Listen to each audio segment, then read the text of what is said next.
Hello, I'm Laura Richcreek with Laura's Voice, and this is Laura Reads Foxed Books. Thanks for joining me. I am so glad you're here.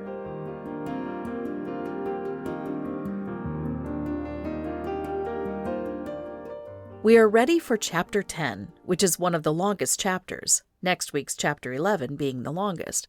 But we need that many pages to watch how our narrator lets his jealousies and insecurity get the better of him, something to which perhaps many of us can relate. Tell me when it hits you. When the narrator is all too real. When you want to take him by the lapels and say, "Stop, you're ruining things!" Let me know in the comments below. Without further ado, let's read The Old Gentleman of the Blackstock. Chapter 10. Showing that Love is Still a Native of the Rocks. As the summer passed and the autumn came, I began to grow restless and unhappy. The trees had lost their greenness, and the town was taking on its autumn look. And my happy summer evenings, with strolls along the moonlit summer streets, or drifting out on the river, were gone with the greenness of the leaves. And something had come like a frost over me and my happiness.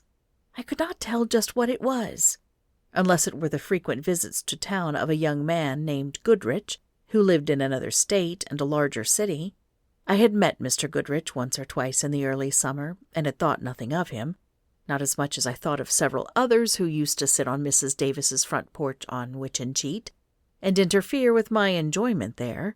But now he was back in the city, staying at one of the biggest hotels, and spending most of his time, all of it, I declared, at Mrs. Davis's. I never knew before what Diogenes felt when Alexander came between him and the sun.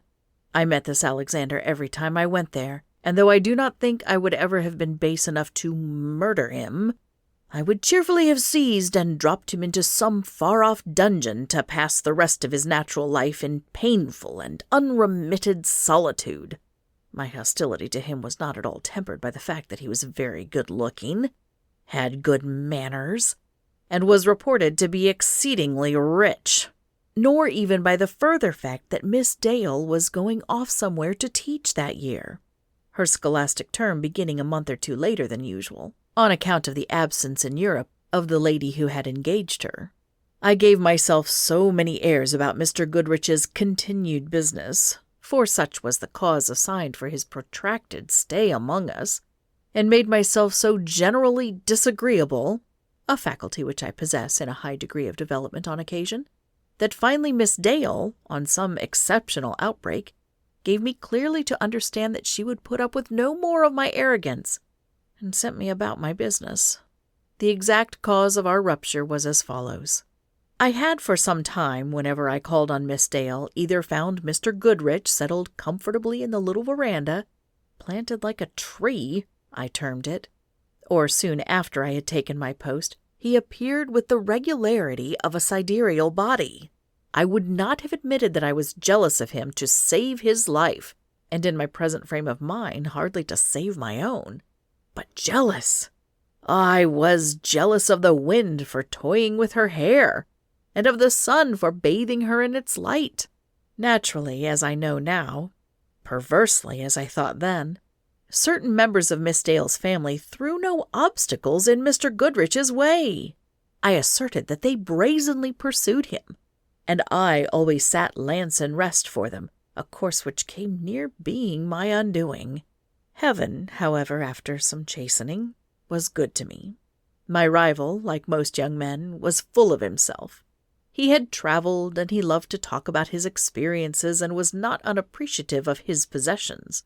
He would spend lavishly on some personal gratification, and then skimp over some little thing which instinct should have made him do generously. I saw the joints in his harness, and aimed my shafts dexterously.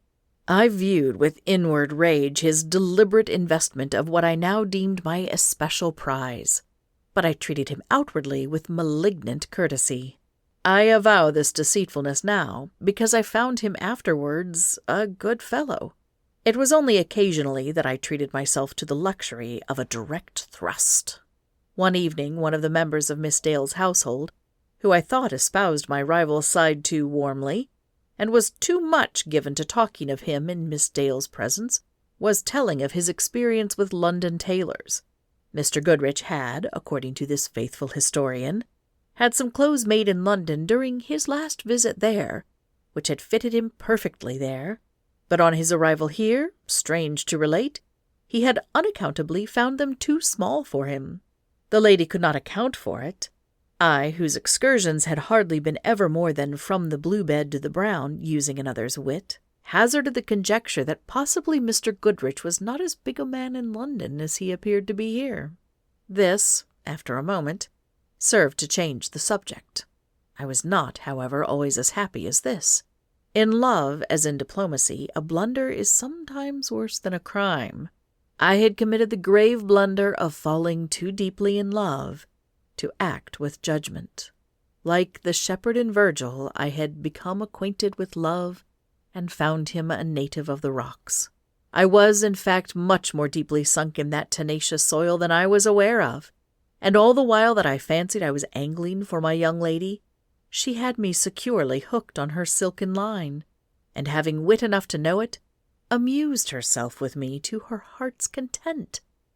A woman's heart is a strange anatomy. He little kens, I ween, a woman's breast, who thinks that wanton thing is won by sighs. So wrote one who knew something of the subject. We learn, however, only from experience, and though I knew Byron, I did not know my young lady's heart until I had had experience of it. So seeing how tender it was towards all animate things, I vainly fancied it would be tender towards one who would have put his heart under her feet. But I found it adamant, and until the magic spell was called that could open it, it remained fast shut with all its hid treasures. She walked serenely through all my worship, and I devoured my heart in secret, and cursed the one I deemed the cause of my misery. For any sign she gave, she might never have had an idea that I cared for her, more than for the Statue of Liberty, which adorned the arms of the state. Having no means to outshine my rival in any material way, I determined to eclipse him by display of my intellect. I had at times written to my young lady what I was pleased to call poems. I now polished up one of these and sent it to her. But as I wished to derive the full benefit that surprise would bring when she should discover the identity of her poet, and also, perhaps, a little because I was a trifle shy, as all true lovers are, I wrote the copy of verses in a disguised hand and sent them to her anonymously. They were as follows. Lines to Claudia. It is not, Claudia, that thine eyes are sweeter unto me than is the light of summer skies to captives just set free. It is not that the setting sun is tangled in thy hair, and recks not of the course to run in such a silken snare. Nor for the music of thy words, fair Claudia, love I thee, though sweeter than the songs of birds that melody to me. It is not that rich roses rare within thy garden grow, nor that the fairest lilies are less snowy than thy brow. Nay, Claudia, 'tis that every grace in thy dear self I find, that heaven itself is in thy face, and also in thy mind. When I called on her next evening, I fully expected her to make some allusion to my poem, which would lead me, after a little, to avow my authorship. She did nothing of the kind. At length I deftly introduced the subject of poetry, but not even then did she betray the least idea that I had sent her a poem. I was in some doubt whether she had received it, until she asked me suddenly why I supposed men sent things anonymously. I said I supposed they did it because they wanted the person to whom they sent them to have them, and it was pleasure enough to know that they had received them. On this she asked me if I knew Mr. Goodrich's handwriting. I said I did not, but I thought she ought to know it. She reflected a moment, and then with her eyes far away on the horizon, said she would have thought so too, but what she referred to was in a disguised hand, and so she could not be sure. "What is it?" I asked. "Oh, just a copy of verses, and very pretty verses they are." I said, "I did not know he was a poet, but perhaps he was inspired?" "Oh, no," she laughed. "I would not go so far as that, though they remind me a little of a poem of Sir Charles Sedley's. Not Celia that I juster am, or better than the rest. You remember that poem? I said I remembered it. And this was all the thanks I received for a poem into which I had poured my melted heart. Yet she possessed one gift which I can call little less than a sixth sense. She divined with fatal instinct the exact moment at which to vouchsafe me a kindly word, a sympathetic glance, a sunny flash, and Minerva never dealt her grains of balm with more divine precision. 1,000 times I swore to myself that summer that I'd put up with no more of her caprice, and on each occasion, just when I prepared to put my resolution in force, she shattered it with a single shaft. I told her once that had she lived in past times she must have been burnt as a witch, unless haply I had been there to rescue her. Whereat she laughed in that musical way she had, which a sidelong flash of her eye always sent home, and after pretending that I had paid her a very left-handed compliment, till I was almost pushed to make it broader, she said, "Even had I been a witch, sir, you would never have rescued me. You would have begun to bluster at the door and offer to fight all comers, and so would have been overwhelmed at once, and never even have known my true friends who might have planned my rescue." I knew she meant Goodrich, and I was all in a heat at once, and no doubt glowered. I know I sniffed, though I did not know it until I saw the twinkle of delight in her eye. Wild tribes give victims to their women to torture. Civilization, after all, has not made such vast strides. It is the method rather than the motive that has changed. Human nature does not change much. My witch practiced upon one of her victims with exquisite ingenuity, though truth compels me to say he was a fair mark.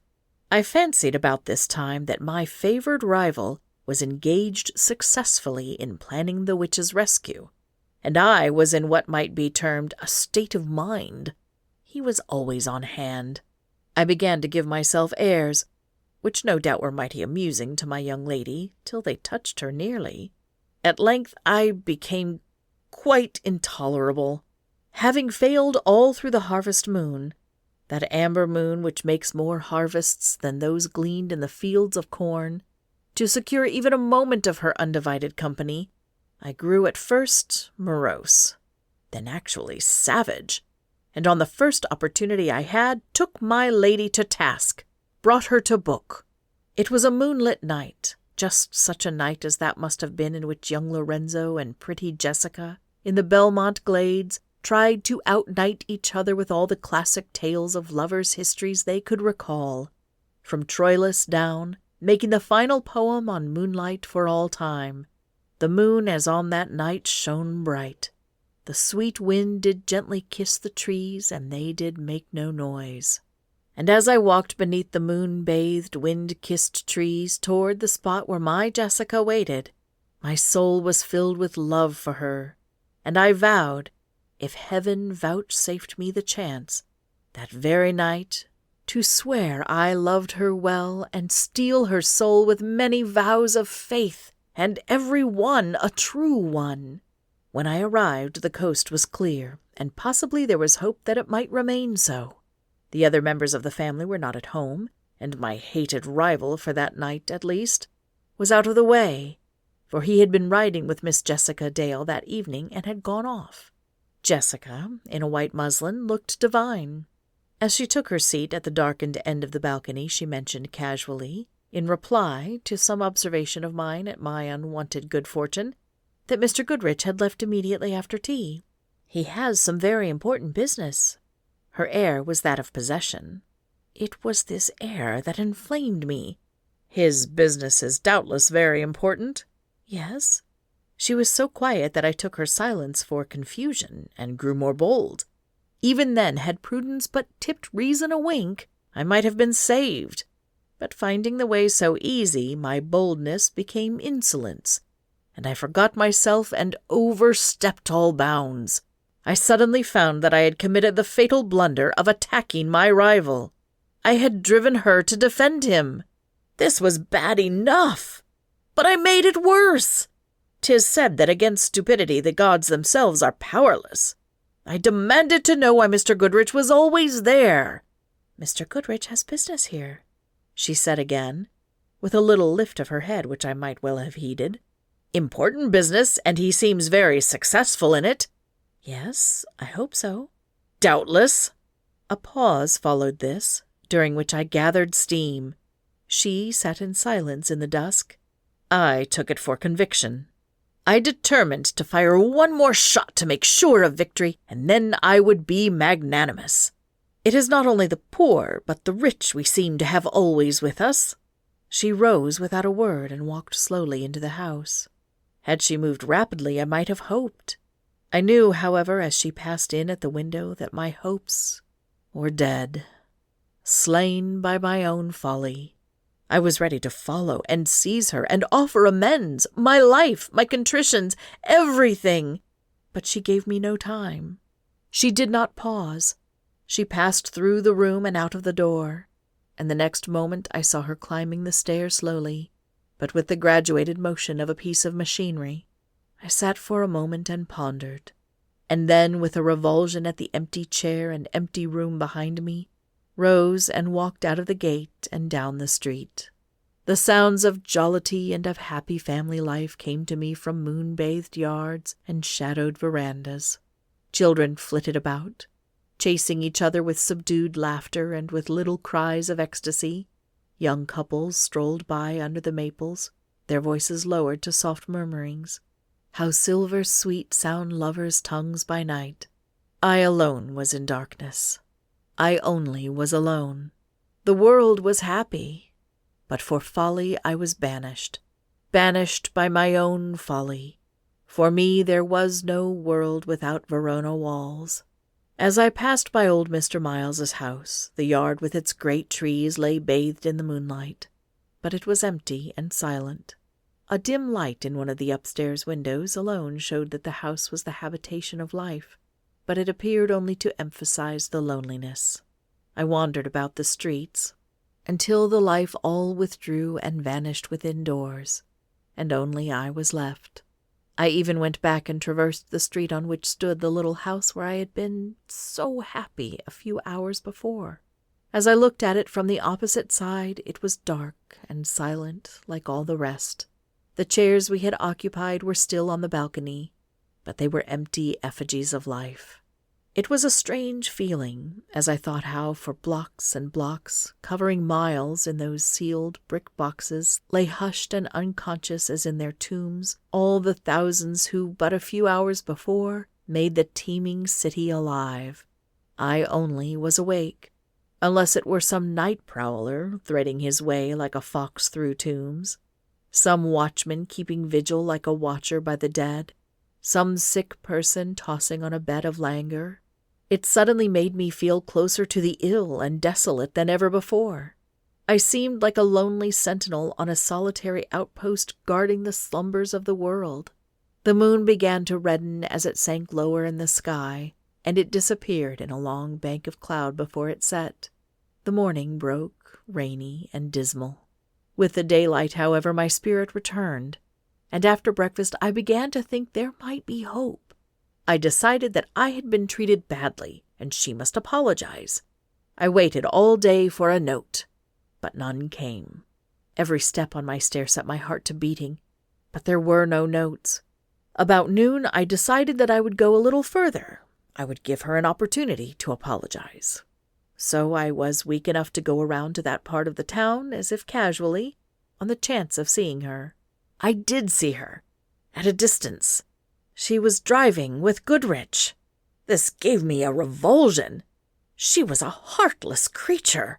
I went back to my office and to gloom. Next day the light again inspirited me. I would meet her halfway. So, after writing a dozen notes, conveying every shade of disapprobation, and consigning them to the wastebasket, I started out to play my new game. I had, however, counted without my cost. Miss Elizabeth Dale was not to be thus toyed with. I had struck too deep, and the arrow rankled. My first overture met a rebuff so serious that I was completely floored. When I called, she was excused. I freely confess that even after this I would have been mean enough to tumble down in the dirt and eat ever so much humble pie if I had thought it would have done any good. The young lady, however, was so inexorable in her indignation that I found not the slightest ground for hope that she would relent and accept my apologies, though I sought one with the diligence of Esau. I was, accordingly, forced to assume the high horse as my sole salvation, which I did with what outward grace I might, though I was inwardly consumed between consternation, regret, and rage, and cursed Mr. Goodrich heartily. The high horse is sometimes, perhaps, a successful steed, but it is mighty poor riding, and I spent an autumn as wretched as my summer had been delightful, passing my time meditating insults to my successful rival, and punishment for my young lady. It was a sad autumn. Sorrow is somehow related to religion, and in my gloom I began to think of becoming good. Providence helped me once. I heard one evening of a poor woman who, with a house full of little children, had been left destitute by the death of her husband in a railroad accident. He had been an engineer and had run into a washout one night after a heavy rain. He had seen the danger ahead and had had time to jump, his fireman who escaped reported, but after reversing his lever and applying the brakes, he had stuck to his engine to put sand on and had gone down under it. The only sand in that engine was not in the box. Hall came from my county, and that was always a tie with me. So though I was not much in the way of charity work, and though the weather was what Basha Miles would have called inclement, I went down to see if the woman was in as great need as I had heard she was in. I had some difficulty in finding the little frame house in the street which was full of such houses, all as much alike as those which the maid had to pick between in Ali Baba's history. It was, by the way, the same street in which I had found my little mud-pie maker making his pies that day so long ago. At length, however, a poor woman, whose face instantly grew sympathetic when I mentioned the name of the widow, pointed me to the house. I found the family not destitute, indeed, of food, for Hall had been a saving man, but yet in a sad plight, as might have been expected. I recognized the widow at the first glance as the woman who had fed the mud-pie maker with bread and jam that summer day, though grief had sorely changed her appearance. Everyone was kind, she said. At the mention of my name her countenance lightened, and she said she had heard of me, and had meant to write to me, as a lady had told her to place her case in my hands, and maybe I could get some money for her from the company. I told her I would look into the matter, but, regretfully, I had to inform her that she had no case in law against the railroad. I went again, however, and was enabled to take her a small fund, which 2 or 3 sympathetic friends, moved by the story of her sorrow, had contributed. When I knocked, the door was opened by Elizabeth Dale. I should not have been more surprised had I walked into a new sphere. But the ways of women are wonderful. She was as calm and self-possessed as though she had proof that my post was always on Mrs. Hall's front doorstep. She shook hands with me as naturally as if she had expected to meet me there, and we had parted only the evening instead of the autumn before. "How do you do?"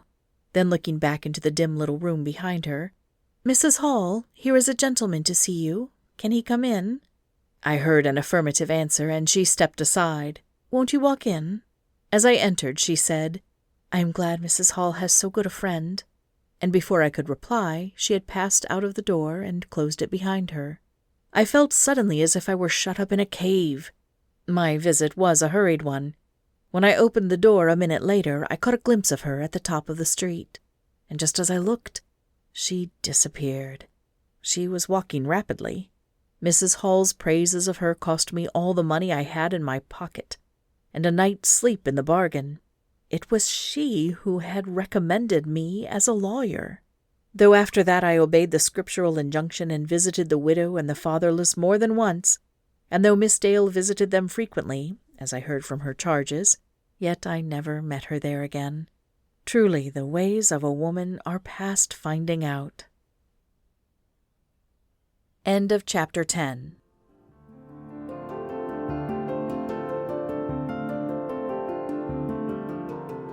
This has been The Old Gentleman of the Blackstock by Thomas Nelson Page, illustrated by Howard Chandler Christie. This book is in the public domain. Original copyright is 1897. This edition, copyright 1901. Production copyright 2025 by Laura E. Rich Creek. Thanks for being here. See you next week.